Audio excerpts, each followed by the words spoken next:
In today's video, I'm going to show you how to effectively navigate and use TradingView, one of the most powerful platforms for analyzing financial markets and managing your trades. Whether you're completely new or just want to sharpen your workflow, this step-by-step guide will walk you through the core features you need to know. To get started, open your browser and go to TradingView.com. This is the main platform where all your charting, analysis, and tracking will take place. Once the site loads, you'll typically see your dashboard or homepage. From here, one of the first things you should focus on is your watch list. The watch list is usually located on the right-hand side of the screen. This is where you can track your favorite tickers. And a ticker simply represents a financial instrument such as a stock, index, Forex pair, or cryptocurrency. Keeping your selected instruments organized in one watch list allows you to quickly monitor price movements without searching for them each time. Next, click on any symbol inside your watch list to load its chart. Once the chart preview appears, select the option to open the full chart view.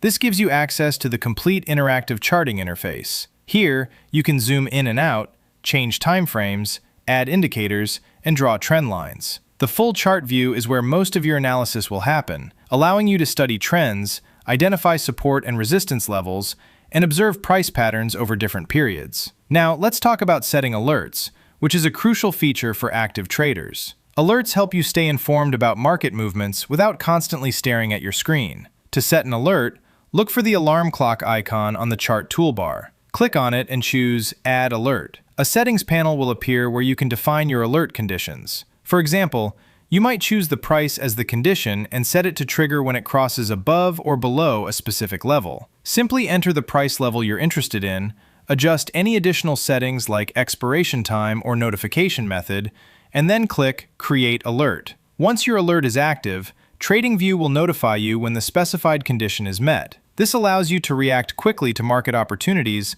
while staying focused on other tasks. Alerts are especially useful if you trade breakouts, support and resistance levels, or key psychological price zones. And that's the foundation of using TradingView effectively. Start by accessing the website, organize your watch list, open the full chart for detailed analysis, and use alerts to stay ahead of price movements. The more time you spend exploring features like drawing tools, indicators, and layout customization, the more comfortable and efficient you'll become. Thanks for watching, and happy trading!